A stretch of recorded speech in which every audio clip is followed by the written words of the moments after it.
It's 9 p.m. on the East Coast of America, and live from the WACA studios, this is Good Night.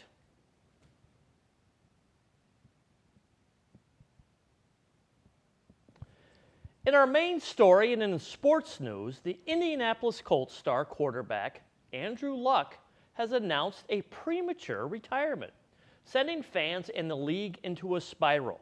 The 29-year-old was in the middle of a promising stint as a team-saving player for the newly decent Colts, but his retirement will more than likely send the team back to mediocrity, as there were 2 seasons ago. Luck's retirement comes off of almost 2 years of no playing time from 2015 through 2018 after a gnarly shoulder injury that required constant rehab and a more recent ankle injury. But he had played in 2018, which included a playoff stint in the first couple weeks of 2019. In Week 3 of the NFL preseason, the quarterback announced that he was done, to everyone, including his teammates' surprise. Luck has been widely regarded for his overly nice personality, even complimenting sackers who threw him to the ground. And his caveman-like beard has been the subject of many a meme for his tenure as the Colts quarterback. Luck says that he's doing this for his family, but another reason is obviously frustration at his injuries. His retirement is hardly surprising considering the long-term health effects seen on the football veterans, and columnists are questioning whether or not Luck's sudden retirement will spark a wave within the NFL. It hilariously did not seem to spark anything in Patriots head coach Bill Belichick, saying in a press conference that he didn't really see that Luck had retired, but he said that he respects the decision. He finished the press conference by stating that his team is moving on to the next game without any more words on the subject. The team later clarified that Belichick meant that he didn't see the retirement coming, not that he didn't hear about it, but we're not buying that. It's probably the most Belichick thing not to pay attention to one of the most ground-shaking events in football, if it doesn't concern his team. After all, this drama, however, his final game was met with boos from the Indianapolis crowd as he left the field. Stay classy, Indy. Stay classy. In other football news, Oakland Raiders wide receiver Antonio Brown has been squabbling with the NFL over his attachment to a 10-year-old helmet for the last couple months, biting into practice and preseason games at this point. But the NFL has doubled down with a ban on the company that makes Brown's helmet. New today, however, is that many companies reportedly are offering deals with Brown and giving him helmets to wear for them. Brown's agent says that the alternatives are being used and that the saga of Antonio Brown seems to have ended with endorsement deals for the stubborn Raider. We're getting word that other athletes have followed suit and are looking into endorsement deals of their own. Chris Sale has reportedly stopped using his glove, looking for a glove sponsor to make one especially for him. Landon Donovan has started playing soccer barefoot until he negotiates a huge contract with Puma as well. Certainly a tumultuous time for sports. Now, in other celebrity news, famous British actor and villain in the new Fast and Furious spin-off, Idris Elba, was on a late-night show discussing his upcoming role in the movie Cats, a movie which nobody is particularly excited for because of how creepy all the cats look. But when asked to describe the plot of Cats, he drew a blank, saying, "I guess it's about a cat." He later gave a sort of a better answer to the question, but we over here don't blame his lack of knowledge. Cats is tough to nail down. Some might even say it makes no sense.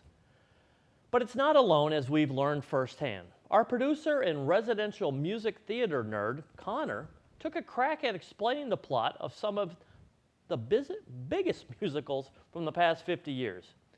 And he didn't have much more success than Idris Elba. All right, how do you want to start this off? I was just waiting for it. All right, Connor, explain Phantom of the Opera to me. Oh my god, it's so boring, dude. There's like 4 good songs in the whole thing. What about Chicago? Chicago is about this girl who commits a murder and then goes to jail for it, and it's like a whole thing. She gets pregnant, and it's like a bunch of really good songs in it, though. Check it out. What about Les Mis? Les Mis is about the French Revolution, but it's also about the dumbest love triangle in any musical ever. Explain Rent.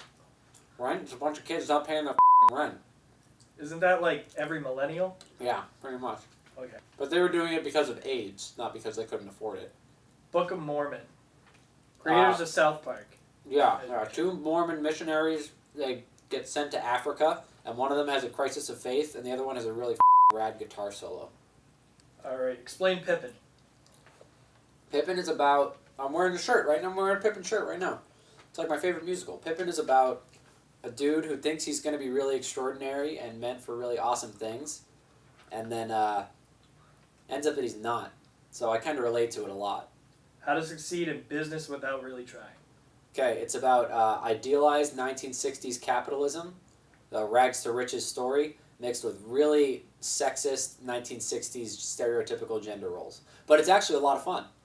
Everybody's favorite Hamilton. Hamilton, it's a rap musical for white people. And last one, last but not least, Kinky Boots. Kinky Boots is about a man who really, really likes his boots. And his boots, he and his boots go on a sexual adventure together. Alright, That's thanks not for what it's about explaining at all. all of these to me. That's not what it's about at all. Yeah. So, thanks for explaining these all to me. I'll be sure to go check them out. Yeah, we're real good. And finally, in heartwarming news, the upcoming live-action remake of The Lady and the Tramp, a re-imaging of the classic Disney movie about 2 dogs from vastly different lifestyles falling in love and eating lots of pasta. The leading man of the movie, Tramp, is actually a shelter dog from New Mexico who's been bounced around from a couple shelters, but ended up in Arizona where the scouters found the pup. He's reportedly not the only shelter dog in the movie either, with a large portion of the cast consisting of shelter rescues, most of which ended up finding homes after the filming finished. Truly a rags to riches story. That's going to do it for the news this week, and don't go anywhere because we have an interview with Keith Thibault from the Alliance for Community Media and what's trending on Twitter to discuss. Keep it locked right here on Good Night.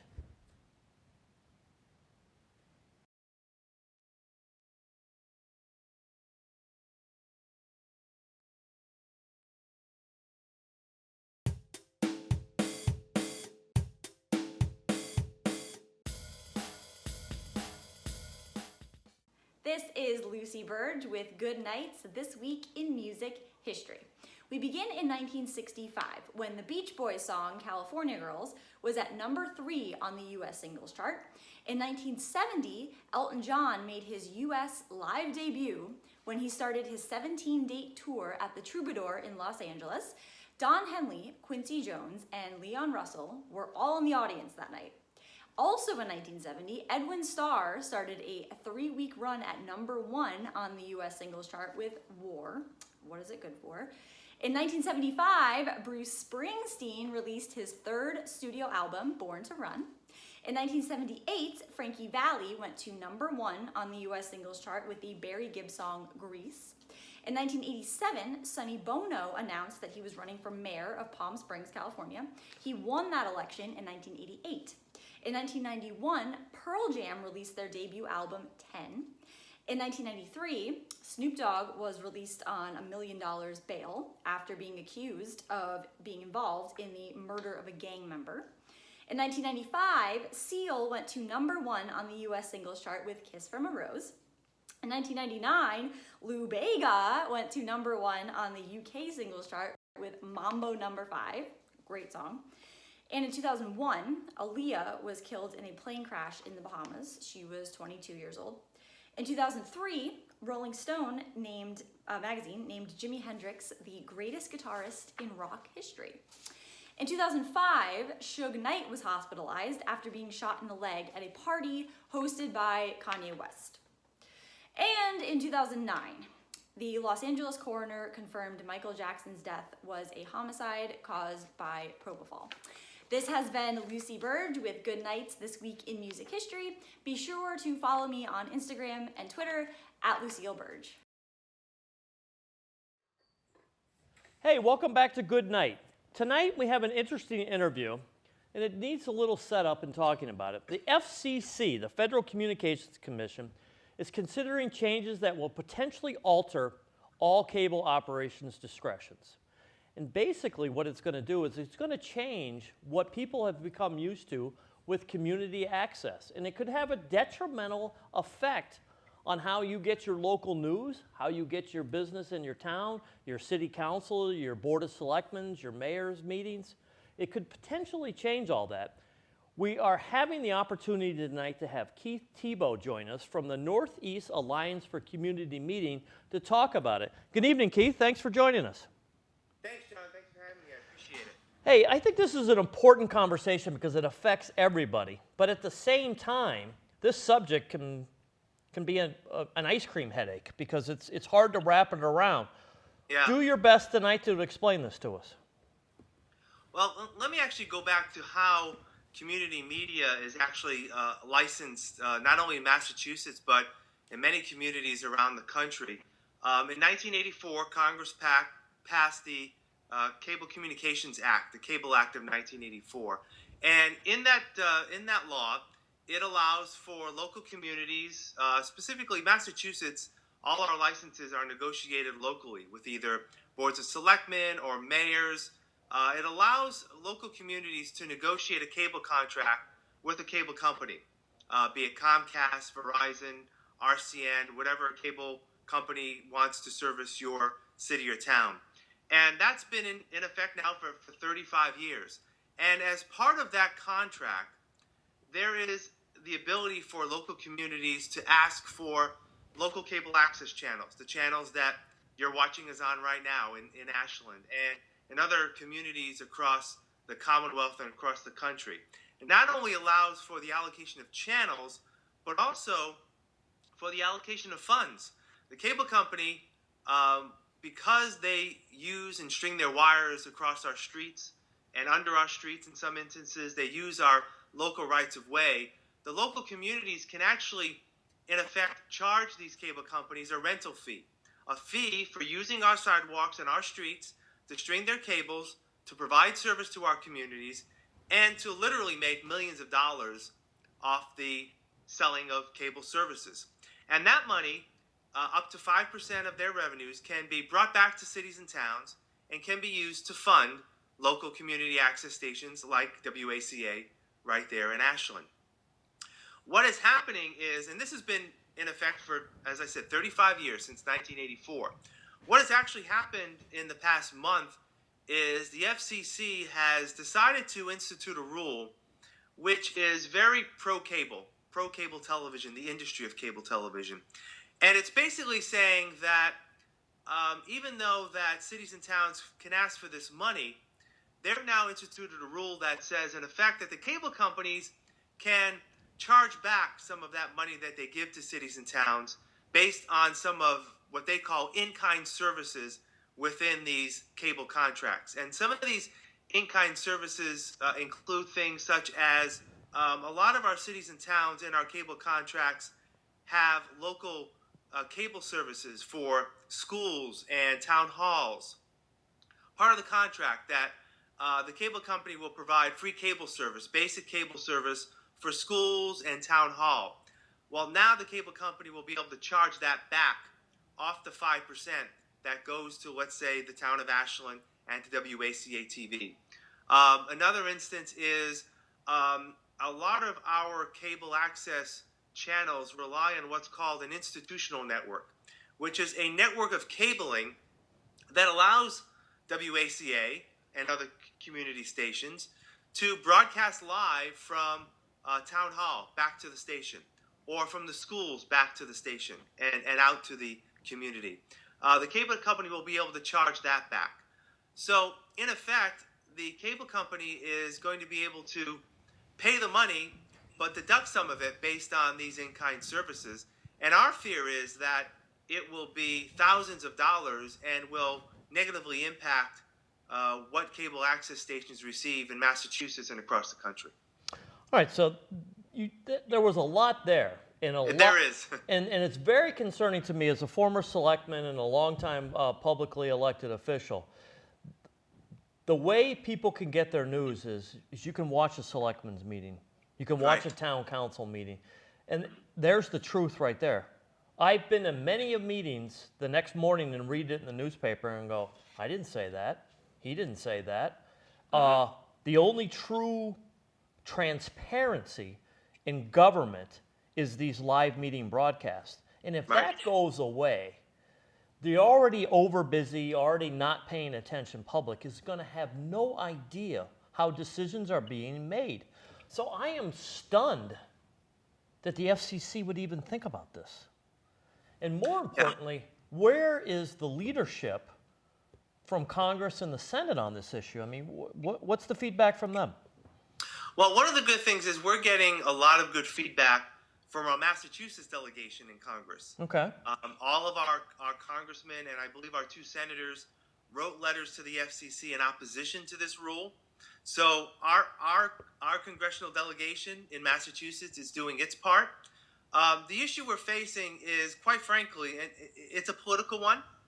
The FCC is a 5-member board, and 3 of the 5 members currently are under Republican control. And that is due to the fact that whoever is the president at the time, that party that the president represents, serves under, has the ability to appoint 3 of the commissioners. So in effect, gaining a majority of the 5-member board. So that's what we're seeing right now in terms of Republican control of the FCC. Very pro-business, very less concerned about local community needs. And it's rearing its ugly head in terms of this rule. And we feel not really in the spirit of the law of the Cable Act that was passed 35 years ago.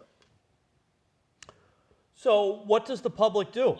I mean, the clock is ticking. We're almost out of time already now. When's the new decision going to become law? Well, just as a timeline, the FCC voted on the rule August 1st. There's a period that the rule still needs to be published in the Federal Register. Once it's published in the Federal Register, 30 days after that date, which we're anticipating it to be published sometime in early September, maybe the middle of September, 30 days after that, the rule will take effect. Then what will happen is that the cable companies, Comcast, Verizon, they will need to actually communicate with the cities and towns what their intentions will be in terms of what they plan to charge back and, in effect, deduct from franchise fees. After that, communities do have the opportunity to renegotiate their cable licenses, which will allow communities to say, well, we may not want X, Y, and Z because it may impact our funding of our community media.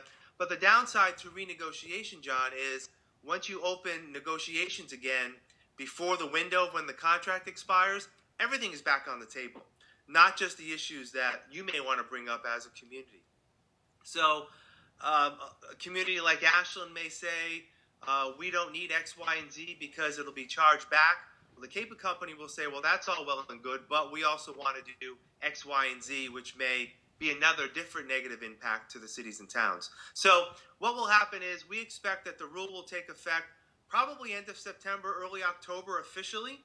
And then there's going to be a period where the cable companies are going to need to talk to the cities and towns to let them know what will be charged back. And But that, not to interrupt you, Keith, but won't that be too late then for the public to react? I mean, it seems like now the sense of urgency needs to be from the public right now. Yeah, and unfortunately, the only group that can do anything would be Congress. And as I said, our Massachusetts delegation is pretty much on board. Yeah, we're looking but this is a 50-state decision. This isn't just one state. This is the entire Congress is going to make this. So if Ed Markey and Elizabeth Warren support, keeping things the way it is, but the rest of the House and the Senate don't, there could be effects. So what I'm saying is there should be a letter writing campaign across the nation. Well, we have, and the Alliance for Community Media has done that. We generated thousands of letters to the FCC in opposition to this. We feel that we have the law on our side. That Cable Act from 1984 stipulates quite clearly that cable companies are supposed to pay a fee And our interpretation is that fee is monetary. It says Okay. nothing about being charged back for any other in-kind services. So we feel that, and there will be legal action taken against this rule. Unfortunately, the rule will still take effect. While this will eventually play out in court, may take a couple of years, may be overturned. We feel we have that on our side. The other thing we have on our side, John, is the fact that just basic contract law, right? Okay. There's a contract between the town of Ashland and the cable companies. And this seems to supersede just basic contract law where two parties negotiate in good Right. faith over the terms of a deal, and this seems to supersede that. So that's another issue. And that, I'm glad you brought that point up because I was going to bring up that point myself. Is that there are contracts in place, so at the very least the contracts would have to run out, and then this new law would come into effect. As you and I were talking off camera, I've done a political talk show on community access for a decade now, and being a Republican even, I will tell you that this is unacceptable. And I will also tell you, as a longtime elected official, getting a letter is so much different than social media pressure and getting a phone call to the office. Absolutely. I'm not going to lie. I've gotten thousands of letters over the years, and you read it and you go, okay, but it's more impactful if the staff comes in and says, hey, senator or congressman, we got 100 phone calls about this FCC ruling today, or did you see what they're saying about us on social media? I think this is a huge, important issue, and I'd like to think it's not a partisan issue. I'm hearing a little bit from you that it might be a little bit. It is. I think it is, yeah. But how do we rally and how do we get this out there? Because people are going, what I fear is, and having been involved in local politics for a long time, is people are like, well, nobody told me. I didn't know about this. How come their meetings aren't on? And the horse is already going to be out of the barn is what I'm saying. Yeah. So what more can we do? Well, I would make a personal challenge to you, John, being a Republican. Sure. If you have any friends that know friends in Congress and other states that are Republicans, we have yet to get a letter of support to the FCC against this rule from any Republican in Congress. Any. Zero. Any. It's Okay. been zero. Okay. So that would help. It appears that a lot of our Republican friends in Congress may not see the value that they may lose, because I'm sure there are many like you, Republicans and Democrats alike, who used community media to get elected, right? You're speaking directly to the community. Correct. People recognize you, and when they see your name at the ballot box, hey, I know John. He was doing that political show. I think he's a good guy. I'm going to vote for him. I'm sure there are Republicans across the country that benefited as well, and we need those people to make hay. And as of right now, we have none. Well, I'm a top-down type of guy, so Yep. I say we start at the top, and we go after the president, and then we go after, this is too important of an issue. And like I said, I like to think this isn't a partisan issue. I think this is an awareness issue and the impacts that are going to be had, because, sure, a pro-business platform is always, something that a legislator can get behind, but the consequences of this, I think, are going to be way too much.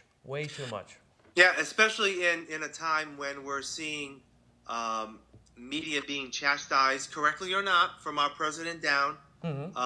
But we're also losing our local connection. You mentioned it earlier about getting local news. Mm-hmm. Number of newspapers are being cut. People are being laid off. The independent media is not where it used to be years ago. And community media, as it stands even today, is in some instances the last bastion of localism to spread community news to a community. I know all of us are on social media. All of us get a lot of information from social media, but you also need to take some of that information with a grain of salt. Absolutely. You may get news from a friend, and that person you may think is extremely reliable, but they may be passing along something that may not necessarily be true. And that's the fault sometimes of social media. And you kind of need this buffer of independent local media to be that nonpartisan voice to allow all voices to be on in a local community. And it's at peril right now. It really is. You're watching Good Night. We're tuned, and we're talking to Keith Thibault from the North Alliance for Community Media. And Keith, you brought up a huge point that I think gets kind of glossed over now. With the downsizing of local newspapers and local media and the newspaper business as a whole, a lot of times in smaller communities, the newspaper actually watches the tape meeting from the local cable access companies and does the reporting on it 2, 3, 4, sometimes even a week after. So think about that. Your local newspaper goes away. Your local cable access channel goes away or gets downsized dramatically. You're not going to get any news. That's You're right. not going to get any news. And people's, why did my water bill go up? Why didn't I know this road was going to be closed? Why did they close the library? People are not going to know this stuff. And I think people are going to be outraged. So what I pledge to you is that we're going to work on that aspect of it. We're going to promote this. We're going to do a top-down, bottom approach. We're going to start with the president. We're going to start with Congress. We're going to start with Senate, and we're going to get it out there. But I need some stuff from you, though, too. Right. Well, I mean, one of the things that's important is you hit it right on the head. It's the localism aspect and angle of all this. You've heard Tip O'Neill, all politics is local. Sure. Well, in some way, all information is local as well, because you're not going to be able to find out what's in your community. And it'll impact more a town like Ashland. I'm not quite sure. Do you have a weekly paper there? Do you still have a weekly at all? We actually have a daily. It's called the Metro West Daily News. But, Right. it used to be this thick, and now it's, this thick, Right. So. Right. So you're seeing the degradation of coverage that you're getting. Absolutely, yeah. So- night and day in the so- last decade, yeah. Right. And as much as I said earlier, as people get their information from their friends, either via text message or on social media, it still may not be accurate. And the gavel coverage we see on our government stations with boards of selectmen and city councils, there's no editing there, right? You're seeing it. You're seeing warts and all of that coverage. And that's a direct way for people to find out what's happening in their community. And if that goes away, these meetings will be held. There'll be a few people who will attend the meetings. They'll know what happened, but the broader community will not be able to find out what happens if we are to go away. Now, you as the national chair, when you reach out to congressmen and senators, what is the feedback that you're getting? Well, both positive and negative. Well, the negative is not really there, but the inaction is there. As I mentioned before, we're fortunate enough to have Democratic support, political party Democrat support of our issues. They appreciate localism a lot more than our Republican friends would, even though our Republican friends have benefited from our services over the years. Again, case in point, I'm talking to one. But it's one of the things that we have had conversations with a number of key Republican senators and their staffs, not the senators, the staffs by and large. Right. Staffs have been very respectful to meeting with people and meeting with constituents. I just don't think that in some ways they equate the threat that's here. And I think, unfortunately, it's going to be something like we see in many instances that, as you mentioned, John, people won't say anything until it's gone. At that point, where are we? Yeah, and you don't know how much you love something until it's gone. And all right, so you've energized me this evening. Oh, good. You have totally energized me. I've lived this. I've loved it. Community access is the only transparency that is left in government. And this is way too important. So I'm making a pledge. Donald Trump, I'm coming after you on this one. This is way too important of an issue. The House and the Senate, we're going to come after you on this one. It's way too important. So we only got a couple minutes left here, Keith. What more do we need to know, and what more can people do? Well, I think what people can do is just to continue to support what they see on local community cable access. Don't take us for granted. Yeah. Appreciate what's being done in your local communities. I know the great work being done there at WACA TV. The crew there is fantastic. They are. In terms of what they've done over the years, and it's something that people need to just continue to support with their viewership, with their stewardship, and just making sure that that we are continue to be a vital information resource. And again, it's one of those things. Unfortunately, is when you don't have it, is when you miss it. So let's not get to that point. If any people who are listening and watching, still feel free to call your congressman, Senator Warren, Senator Markey, even though they've written letters of support. More calls they get from you, more letters, as you said, John, they get from you. Maybe it'll get them to try to talk to their colleagues in the Senate a little more.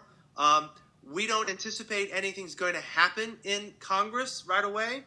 Doesn't seem to be on their radar. There's a lot of big issues that, of course, are before Congress, but we just need to keep them aware of what this means. And it's not only localism in terms of media, but also goes back to the ability of our communities to regulate their local streets, their local rights of way. And that's being threatened equally here than the cable access industry. If you own a piece of property and someone wants to do work on your property or wants to seek an easement across property to make money, you're not just going to give that away. You have the right to regulate what happens on your property. Right. And part of this is a process that may lead to eventually the federal government getting involved in local issues and negatively impacting what cities and towns can do in terms of controlling their local rights of way and gaining rent for the use of that rights of way. You don't want your federal government regulating your local media. Oh, that's a recipe for disaster, I think. Right. All right, so social media links. How can people help on social media? Is there a link or anything, or a page that people can go to? Well, I mean, just go to your local community media Facebook pages and social media pages. I know at our station, my station's in Fall River, Massachusetts, and we share a lot of things on social media. We just ask that our viewers continue to share what we're putting out there, and I ask everyone else just to continue to like and share what's happening on social media. More information is going to come out. You're right, John. It's difficult for the average citizen to maybe grasp what's going on here, right? Because there's a lot of wonkiness to it. But it is important that if there is not resources available to continue community media, it will go away. And our main source of revenue is through these cable contracts that our selectmen and our mayors negotiate every 10 years to continue to provide service. And I'll just say one other thing quickly. Sure. The cable companies make millions of dollars off the people of Ashland and the people of Fall River through the services they provide. And as a business, they have every right to make money and provide a service they feel is important to the community. All we're asking is that for the use of our roadways, the use of our streets, and our sidewalks, that they give a little back to the community. And in the case of WACA and my access center, it does relate to jobs. Sure, right? absolutely. Right, so it is a jobs creator. It's not thousands of jobs, but collectively it is across the country if this were to go away.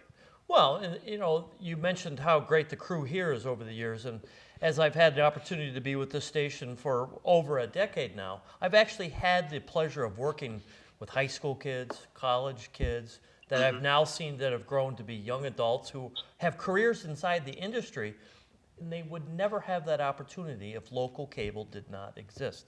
It's been a springboard for so many talented young adults that the thought of that ever going away it's unacceptable to me. It's totally unacceptable to me. So we got a lot of work to do, Keith. Yeah, we do. And one of the things you'll see is you will hear shortly after the rule goes into effect that there will be legal challenges. There's, But they got deeper pockets than you do. There's no doubt about that. Right. Yep. But there is the possibility that that legal process will ask for a stay of the rule. That is maybe unlikely to happen because you have to prove irreparable harm when you ask for a stay, and that may be difficult. So, but we feel, as I said earlier, that we have the law on our side. We have just basic contract law on our side. Two parties agreeing, negotiating in good faith toward an agreement.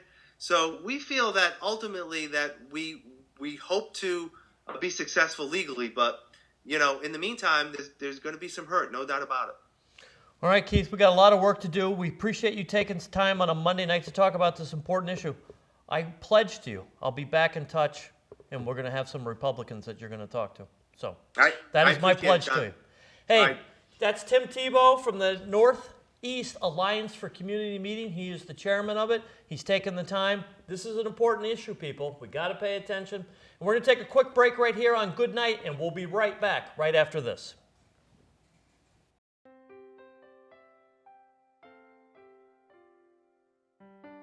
We're here at Bay Path Humane Society in Hopkinton. We've been around serving this community for about 40 years now, and we care for more than 1,000 dogs and cats each year.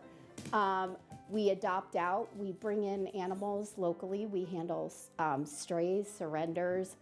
We also take in dogs in need in overpopulated areas in other states, and we help people rehome their animals as well.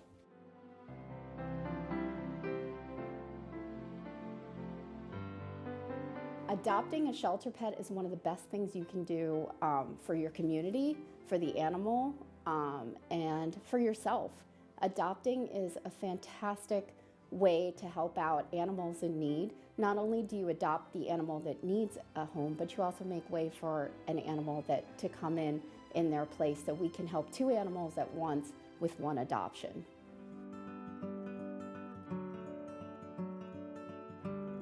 I'm Sandra Gitlin, and I'm a Bay Path board member. And I am Lizzie Paul. I started off volunteering at Bay Path Humane Society and have most recently started working here as an adoption counsellor and an animal care associate. And this is my lovely dog Arnold, who was my foster success story. So I started fostering him last year, and then we ended up adopting him. Bay Path Humane Society are always looking for foster homes for both our cats and our dogs.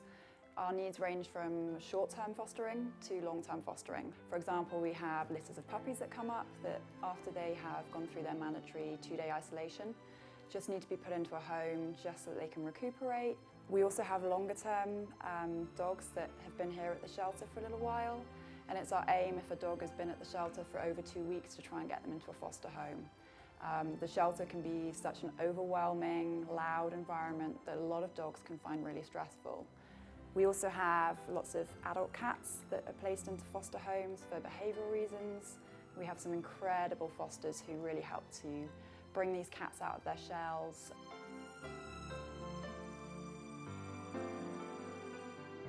If someone can't adopt, we do have lots of volunteer opportunities at Bay Path. For folks 18 and older, you can come in and volunteer. You can also, if you're younger than 18, you can get involved through your school. We have a wish list that you can help do drives off of. Bay Path Humane Society is an incredible community. We're lucky enough to have a huge bank of volunteers, community outreach programs, and wonderful number of staff as well.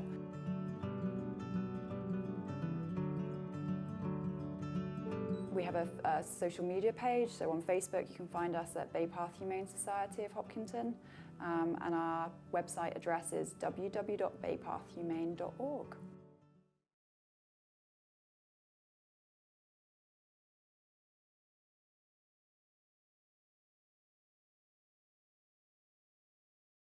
Welcome back to Good Night. As always, we're going to talk about the top trending things on Twitter. Mr. Clean's body stunt double, Todd Carter, joins us. And Bobby Orr's stunt actor in the next upcoming movie about Bobby Orr, Nick Featherston, is here. Guys, welcome back to Good Night. We're talking about the things trending on Twitter. Connor back in the studio. What is the number one thing we're going to be talking about tonight on Twitter? International Dog Day. Good Night tweeted out pictures of all of our dogs tonight. It's a pretty important day, International Dog Day. Todd, you've got a beautiful dog at home. Yep, little Miss Nova. She thinks she's a lap dog, so it's nice and great. And actually, Connor's dog Harry, who we also posted up on there, that's her boyfriend. So she's taken. Wait a minute! Wow, this is probably a better topic here. So how do they know each other? Just from doggy dates or? Doggy dates. Our moms are friends, so they take them out Okay. to the state park and let them run free a little bit. Aw. Enjoy the company. No puppies, right? No puppies. No puppies. All right, Nick. Dogs are a big part of your life as well, too. Oh yes. Your thoughts on International Dog Day? I love dogs, and we got one at home. His name is Anakin. I mean, I'm telling you, he's your dog too. We have a dog at home. His name is Anakin. My I shadow. love the name. Is it Star Wars? Oh yes. Okay. Yes, 100%. We actually got him. You probably just saw the PSA. We got him at Bay Path Humane Society. So go check them out. Yeah. That's where we got Anakin. Well worth it. Dogs are the best. Yeah. Yep. So good. International Dog Day. They should have a week, not just a day. Should have a year. All right, Connor, back in the studio. What's our next trending topic on Twitter? Andrew Luck. How deflating, huh? Deflating. You have to work a Deflategate joke in there, right? Okay. Had to. Because the Colts, you know. But what do you think? He's got $100 million in the bank, so I think it makes it a little bit easier of a decision to retire. But Just kind of random, out of nowhere, really. I mean, not nowhere, but just so sudden. I can get it. I didn't realize that he's the same age as Gronk. Yeah. And considering he's gone through potentially even worse injury than Gronk has. Gronk's a little more scary because of the spine, but Andrew Luck was out for almost 2 years. Gronk with a retired shoulder. at the end of the season after the Super Bowl. And even though some people say that he waited too long because they couldn't do anything in the draft, he didn't retire a week before the season was supposed to start. Like, that's what I mean. It's The like, starting quarterback. yeah, like, I don't blame the fans for booing him. Like, No? you can't just do that. Like, It's a team sport, and your leader of the team sport a week before the season says, I'm done. yeah. And Jacoby Brissett is going to be your starting quarterback? I don't know though. You go through such a grueling season. I can understand you're starting up. You're starting to get hit again. Maybe he's not feeling it in his shoulder. Why play out a season potentially? I don't know. I think you owe it to your teammates a little bit, though. Yeah. Now, in the but offseason, you if you serve as a retired backup. and they could have made other arrangements, I agree. But, he made and they're still paying him the $25 million bonus money. Did you see that? Yep. Yeah, So it's like that's a good job if you can get it. Yeah. All right, I don't know. So, any closing thoughts on Andrew? I think it's good for the Patriots. I think it is. I Certainly. think it's good for the AFC. Oh yeah, I think so. They made a funny joke. It's like the Colts went from a Super Bowl contender to last in the they're in the AFC South, right? Right. Yeah. Yep. I don't know. So. I still think they have promise, but I think they've got a good nucleus of a team. I mean, Luck just made them a potential Super Bowl team, but Yeah. yeah, that's not anymore. All right, Connor, what else is trending on Twitter? Signs you're an adult. you're legally 18 years old. Does that make you an adult nowadays? Well, legally. Actually, no. I'm 20. I'm not an adult. I'll confirm that. No. What do you think, Todd? You're a little bit older. I mean, how did you know when you became an adult? I'm only 22. Well, a little bit, I said. When the bills start piling up, There you go. when I was saying that before in the studio, we saw this come up on Twitter and we were like, when you start thinking, oh man, I have that bill to pay and that bill to pay, car insurance is up. I used to tell Nick all the time, adulthood is very overrated. Very, very overrated. Yeah, you get to stay up a little bit later, but you don't want to when you get to be my age anyway. So, but the bills do come in. And I think that's the big thing. Plus, you've got like a big wedding coming up, so I mean that's an adulthood type of thing. And That's an adult thing. finding a career versus a job is another sign of that you're growing up as an adult. So. Yep. What do you think, Nick? I mean, speaking purely as just a guy who's still in college, it's definitely been a shift. You know, there's a lot more responsibilities, a lot more, kind of living on your own, a lot less everything is happy and more everything sucks and I hate it. There's a lot more independence, but there's also a lot more pressure to make the right decisions, and that's Right. all on you now. Your parents Yeah. can't help you with that anymore. Like the best I can do is like if I screw something up, I can say to you and Mom like, I'm really upset about this development, but you guys are like, Who is this? well, Who is? How'd Maybe you get you. this number? How'd you get this number? Yeah. yeah, But no, I mean, eventually there comes that time when you just got to figure it out on your own. yeah. And as frustrating as it can be, you learn quick, and it's also you become a better person from it most of the times, though too. All right, Connor, what else we got? We don't want to grow up. We just want to bang on our drum all day. Outdated slang and phrases. We don't want to grow up. We just want to bang on our drum all day. What does that even mean? Come on, it's one of the greatest Clark songs of all time. Oh. Todd Rundgren. You've never heard that song? Yeah, maybe I'm the uncultured one here. You don't want? I don't want to work. I just want to bang on my drum all day. Wow. Yeah. Come on. But what other phrases? Outdated slang and phrases. I don't know. Apparently, like we were looking at a list before the show started. I mean, I use a lot of them. Like, whack is apparently outdated. What else was on there? Cool. I feel like cool is timeless. Is it Yeah, time? cool might be timeless now, Okay. but Gnarly, gnarly, faux show. faux show, cool show. beans, cool beans. You gotta add the beans on there. Yep. Whatever. Whatever's. You think that's timeless as I well? think that's timeless as well. Yeah. Okay. Crunk is old now. Crunk. We were talking about that. I use that ironically. Like I'm ready to get crunk, but not seriously, and then that's why I don't get invited to parties. But But has that changed because of Twitter and character length, or is it memes? Have memes changed that? I mean, I think it's just the times. Okay. Times change and people change with them. Words get tired. There you go. What do you guys think of memes on Twitter? Some of them are hilarious to me, and some of them are just like, really? I mean, weird considering I'm consistently on a thing about Twitter topics. I don't go on Twitter all that much, but I see memes on like Instagram and Reddit, and I think they're funny. I like memes. Yeah, I like the Facebook more. So I go on the NFL memes page on Facebook, and that's where I get all of mine. So I'm the NFL guy. All right, so we've promoted all platforms of social media here tonight. All right, that's going to wrap another Twitter, what's trending on Twitter segment for this week on Good Night. We're going to take a quick break, and we'll be right back.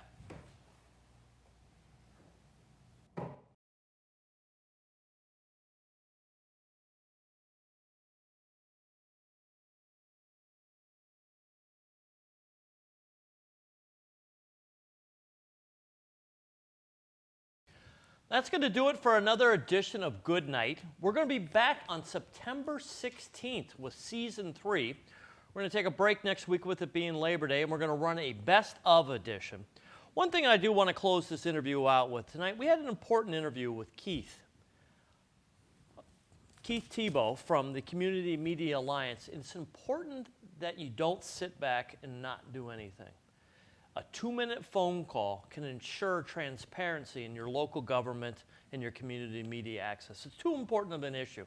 Take 2 minutes of your time, call your local congressman, call your senator, call your reps, even let your local boards of selectmen and city councils know that local media is too important to let it go away. Quick thanks to Lucy Burdge for This Week in Music History, Todd Carter and Nick Featherston for joining us on Twitter. And like I said, we'll be back on September 16th for Season 3 of Good Night. Thanks for watching, everybody, and we'll see you then.